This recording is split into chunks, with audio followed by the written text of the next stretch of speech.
3 disturbing true hospital horror stories by Mr. Nightmare. What's good? How you day going? Morning, evening, night, when you're watching this video. I'm not gonna talk your ears off. You know what's crazy though? I feel like we actually did just leave a crazy hospital story. And I think it was by, nah, I'm in that chapter. I think it was a new channel we had checked out. Whatever though, it was a creepy ass video. But yo, either way it go, I ain't gonna talk your ears off. About to jump into the video. If you wanna check out the original video, link will be in the description below. But let's go.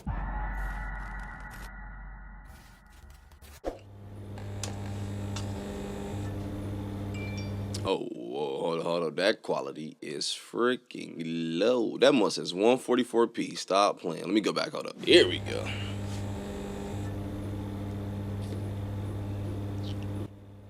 Story 1 by Melissa. I've worked as a nurse in multiple hospitals and facilities. Before the current hospital I work at, I worked at a geriatric hospital 30 minutes from my house. I had experience working with older patients before, so this was nothing new to me. I had been working at this hospital for only a couple of weeks, and you'll soon understand why. This was on my second to last shift at this hospital, unbeknownst to me at the start of that night. I was working the graveyard shift, and I was running on negative hours of sleep. I was assigned to the Alzheimer's ward. The patients in this ward absolutely adored me. My presence as a young girl in her 20s among the residents of this ward who were otherwise left to themselves to float around in their minds, I'm sure saw me as a breath of fresh air. Someone who could tie them to the now or to the everyday. If you're just left to yourself, you can mentally go to other places, but with someone else in your space, you're tied to that moment in time. I was dealing with a number of patients that night, but one was a little more restless than the others. Her name was Lena. This was my first night dealing with her, and she kept telling me anytime I'd enter her room about the voices she kept hearing and the man dressed in black she kept seeing in the corner of the room. The other lady in her room requested her curtain be closed before my shift started so that Lena would leave her alone. She was a sweet lady that smiled whenever I was around her, but she didn't say much and was very forgetful. Since I started my shift around 9 p.m., most of the patients were asleep by 11, but not Lena. Whenever she called me into the room, she'd be frightened of these alleged voices she was hearing, and the man in black that kept staring at her in the corner of the room. Not gonna lie, it was creeping me out a little.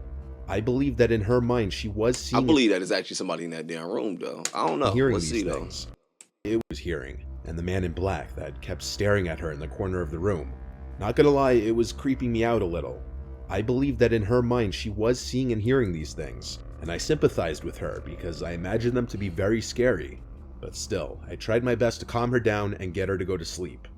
I didn't want to turn on the TV to calm her down because I wanted to be courteous of the other patient in the room. I held Lena's hands and told her it's okay, to breathe and to relax. I reminded her that she wasn't here alone, and I was always just a call away. This seemed to do the trick. Lena relaxed for a while, and the next time I came in the room, she was asleep. Once most, if not all, of the patients are asleep, the night goes much slower. Time almost moves in reverse. An hour or two later, I was in the linen room stocking my cart when I heard something in the room. It was a relatively small, dead quiet room. I had the door closed too. That's why hearing another noise was weird. I turned, saw nothing, and resumed stocking my cart. Then I felt what I can only describe to be a hand on my shoulder. I looked at my shoulder, jumped, and screamed. There was nothing on my shoulder. There was no one in the room. Bullshit. Yet I knew I felt something large basically grab my shoulder. I went out in the hall for a second to peek my head. No other nurses in sight. Dead quiet. I had nothing else to do but resume what I was doing. I continued stocking the cart until it was full. Then I turned to face the door, and I fell to the floor and started screaming as my heart was immediately in my throat. There was a man dressed in black standing outside the door, looking through the glass, smiling. My screams were loud enough to wake the entire ward. The man disappeared out of sight through the glass window of the door. Seconds later, the door opened and one of my fellow nurses came in to help me off the floor as I was hysterical. Is it one of the patients? I asked her if she saw the man dressed in black. Her response was, "What man? There's no one else here." We checked all the rooms in the ward. There wasn't anybody dressed in black in there. My screams woke Lena from whatever light sleep she must have been in, and when I came into her room, she started talking of the voices. This time the screams, which she didn't know were my screams. I asked her what this man in black looked like, if he was smiling, and she looked at me, and I noticed her eyebrows point down as her expression changed to look the most focused I'd seen her the entire day. She asked, "How did you know?" And even with my heart still racing, I felt it skip a beat as she said this. She started screaming now, screaming, "Get me out of here, he's coming." The other nurses came in and tried to calm her down. I was switched to a different ward that night with someone else, and I eventually ended up going home early because I was just so freaked out. What about Lena? I texted the head nurse the next day that my next shift would be my last, that the experience traumatized me, and that I didn't really want to be in that building anymore. I got as friendly of a response as I could have hoped for. Nigga, I've never been diagnosed with anything. Oh, my bad. It was just a weird picture. But no, yeah, what about Lena? That's fucked up. It kind of almost sounds like a scary movie, though. I ain't gonna lie to you. It definitely do. Especially since it seemed like it kind of, I want to say, fed from Lena to him, so he picked it up. Or, I don't know, that's what it feels like, whatever, right? Because he felt his touch on his shoulder, but didn't see no freaking one in the hallway until he got to the door or whatever. But it is trippy, but I don't know. Traumatized me, and that I didn't really want to be in that building anymore. I got dog as is friendly of a tired response too, so as I could have hoped for. I've never been diagnosed with anything, nor have I ever dealt with hallucinations of any kind. I'm aware of the effects of lack of sleep, but this was next level. I don't know if my mind started playing tricks on me from what Lena was telling me all night, but the feeling of the hand on my shoulder, the image of the smiling man behind the glass door, matching the description a patient kept giving multiple times. This was one of those once-in-a-lifetime, unexplainable supernatural occurrences. At least, I hope it was once in a lifetime. Me too. Before the next story, we're here to check out their affordable premium plan for full protection. Story 2 Anonymous. 3 years ago, I contracted bacterial meningitis. I live in South Florida. I don't believe there was an outbreak going on or anything, so I'm not sure how I caught it or who I could have caught it from. I started developing really bad symptoms, painful headaches, confusion, sleepiness, nausea, and lack of appetite. But when the hallucinations started, that's when I knew I had something really serious. Laying sick in bed while my husband was at work, I heard a child's voice call Mom from downstairs. Mom! We don't have any kids. I dragged myself out of bed to look down the stairway to call my husband's name. Of course, he didn't answer because he was at work. The headache I had from standing was too much, so I went back to bed. For a second time, I heard a voice call from downstairs. It said hello. Hello. I picked up the phone and called my husband, freaking out to him into the phone that I was hearing a scary child's voice from inside the house, and that I thought I was hallucinating. He heard how distressed I was over the phone, and so he left work early to bring me to the hospital. While waiting for him to get home, go out there, I motherfucker, with my belt. Stop playing with me, no. Man, I wonder why did we skip over the maybe as an actual kid broke in my home situation, but I don't know. They're hallucinating. Phone and called my husband, freaking out to him into the phone that I was hearing a scary child's voice from inside the house, and that I thought I was hallucinating. He heard how distressed I was over the phone, and so he left work early to bring me to the hospital. While waiting for him to get home, I changed out of my pajamas, and while doing so, I had to run to the bathroom to throw up. As I was mid-throwing up, I heard another voice from outside of the bathroom. I couldn't hear what it might have said, nor could I tell if it sounded the same as the other voice I heard. I was losing my mind. I wasn't diagnosed until I arrived at the hospital, and apparently, if untreated, what I had could be very serious, even fatal. The doctor told me the hallucinations part was rather unusual, but not unheard of. I was given antibiotics through a needle shortly after I arrived at the hospital with my husband. The doctor told me that I was fortunate to have come to the hospital so quickly, as if I had waited much longer, this could have had lasting effects or possibly have been fatal. Ooh, my husband shit, stayed bro. with me for a few hours in the room. I mean, sis. I was told I was going to have to stay there for a few days to a week, given the severity of my symptoms. Around 10 o'clock, my husband left to go home, as he had work the next day. The nurse told me call her if I should have any issues. Though I still felt like absolute death, I nodded off pretty quickly. I started having this dream where my ex-husband was in the room, over my bed, looking down at me, talking. He was saying horrible things about my current husband. He patted my head and said he was glad I was okay, and that he came as soon as he saw my husband left. He went into this rant about how he despises my current husband and wants to kill him. He kept rubbing my forehead, then left the room. What the hell? I often have bad dreams about my ex-husband because of how toxic and abusive our marriage was, and why it ended, which I'd rather not include. I woke up in this drowsy, lightheaded state and looked around the room. There was a chair pulled up in front of my hospital bed, but no one was sitting in it. It wasn't like that when my husband left.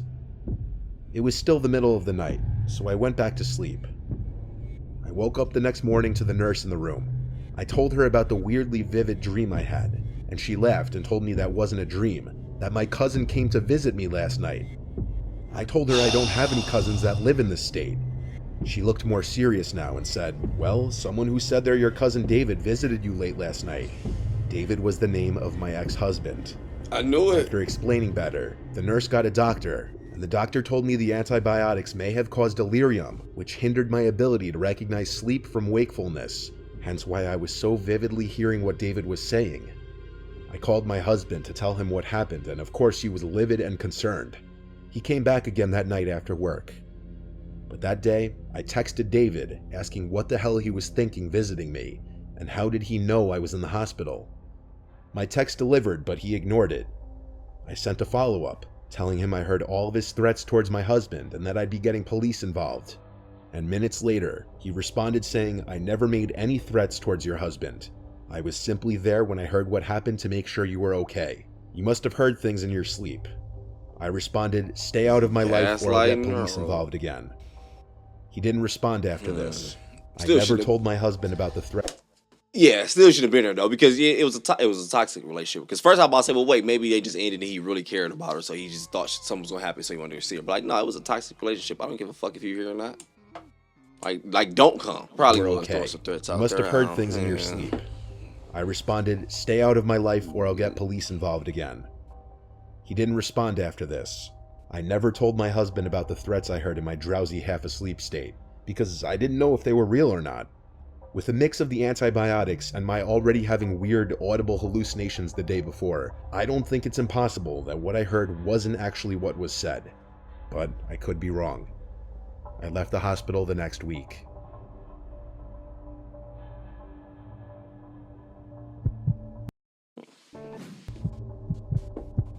Story 3, Art Davidson.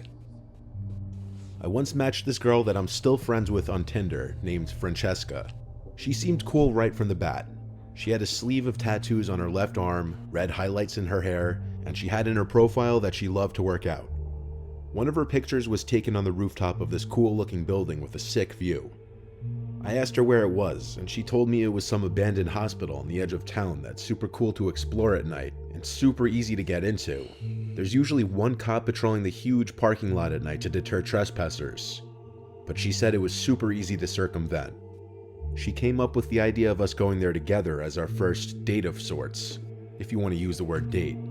I was totally on board with it. She seemed cool, and it seemed like a cool, different kind of way to meet someone as opposed it wasn't they seemed cool. Stop playing with me. Together as our first date of sorts, if you want to use the word date. I was totally on board with it. She seemed cool, and it seemed like a cool, different kind of way to meet someone as opposed to the usual let's get drinks. I picked her up from her house 10 minutes away. Then we drove the 20 minutes to get to the hospital. Those 20 minutes gave us a nice chance to get to know each other a bit and get comfortable with each other's personalities for a little. When we got to the hospital, she told me to park on this dead-end street hidden by a bunch of tall bushes, which was a 5-minute walk to the inside of the hospital. We hopped this little barrier separating the road from the hospital parking lot, and then we jogged across the wide-open lot towards the grass right next to the entrance she said she always used. She led us to this broken window to the basement of the hospital. It seemed kinda creepy, but I signed up for this. I was glad I wore raggy jeans like she told me to, because I knew I was gonna rip them on something. We used our phone flashlights. We didn't bring any special heavy-duty lights or anything. She seemed to know this whole hospital like the back of her hand. She led us to the stairway to the upstairs. I gotta say, being alone with one other person in a place like this at night was very scary, but I had no idea how scary it was about to get. On the first floor, Francesca kept talking so loud that I almost wanted to tell her to shh. I was paranoid we'd be found out because of her voice. Down the corridor we were in, it sounded like a door was opening or closing. Something echoed down the corridor to us. She heard it too and went silent. I asked her in a whisper, "Is it normal for others to be here?" And she said sometimes, but not really. We turned off our flashlights and waited. Suddenly there was a bang, much closer to us now. We both scrambled in the dark. I followed her, barely able to see. We made it back to the stairway and ran up the stairs with our lights back on. When we were a couple levels higher, we felt it was okay to speak at a normal volume again. Francesca told me the police never come in here, so it may have been other explorers. But the weird thing was there was no sign of another light in that corridor. Nobody normal would be walking in the dark. Then we heard sounds echoing from the exit stair shaft, where we just were. Someone was coming up the stairs. Once again, we scrambled. She led the way, saying she knew where to go.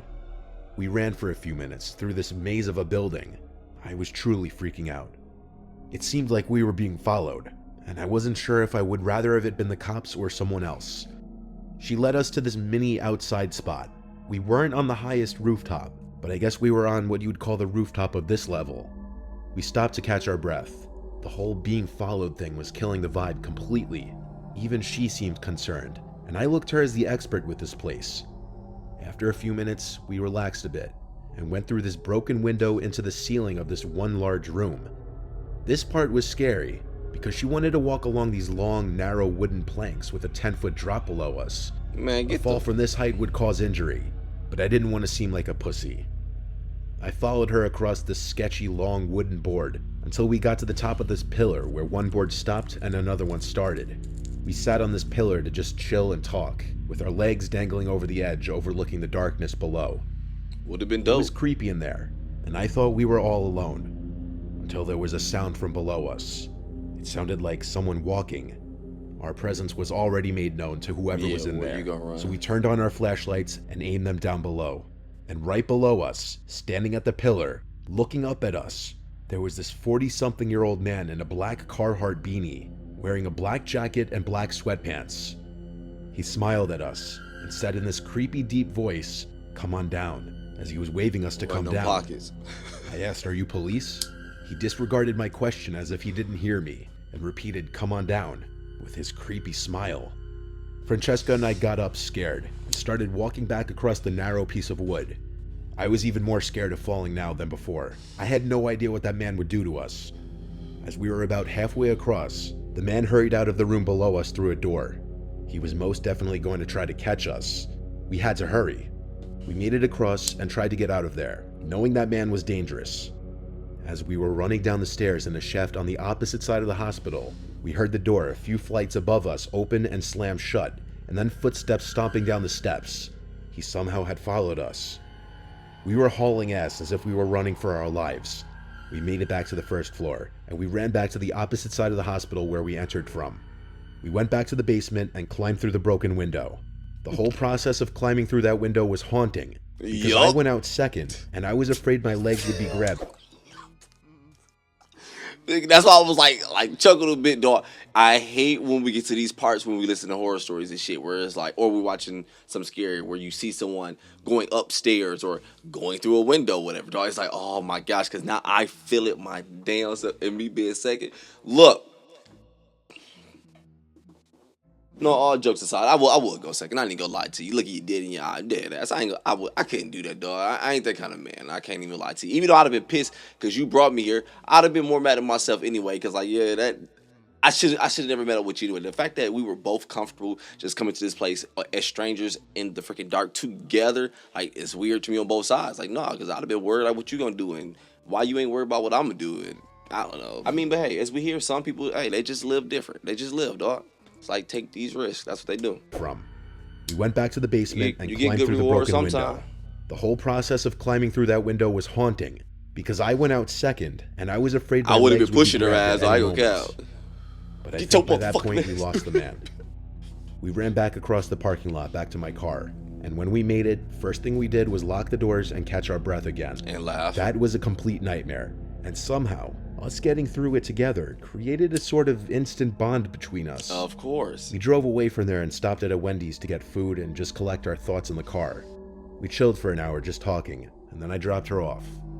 Francesca and I have stayed in contact through the years, and while we were romantically involved for a few months, we ended up just staying good friends. Neither of us ever returned to that hospital again. Doggy Bone, stop playing. But no, for real though, those kind of moments when you escape them. We talked about them before. And maybe not everybody, but me and a good amount of my friends. Shit, when you had those moments where it's like, yeah, that was damn near life or death right there, and you get away, yo, they become the funniest moments ever. When you just joke about it, yo, nigga, you remember that XYZ? Woo, woo, woo. Story wise, that last one was good AF, and the reason why, because for one, it took me for a twist, because I'm like, wait, as we were like halfway through the story, I'm like, yo, this is so good that I didn't realize. I'm like, yo, wait, no, where is the hospital? I'm waiting on the whole typical hospital stories we were getting, like actually in a hospital, maybe patient, patient, employee, whatever, dog. So I was waiting on that situation, but I was like, oh no, wait, they're still technically at a hospital. It's just dark and it's haunted and it's like that. And I was like, oh, so this is good. Kind of feel like I'm watching some scary-ish. But regardless though, dog, definitely was creepy as hell. Definitely glad they got away though. Got a little memory blah. Definitely glad they got away though. Got a good little bond together from that. But yeah, I'm gonna go ahead and get up out of here. Go ahead and enjoy my day. You do the same thing. Enjoy your day, morning, evening, night, whenever you're watching this video, dog. But I'm out.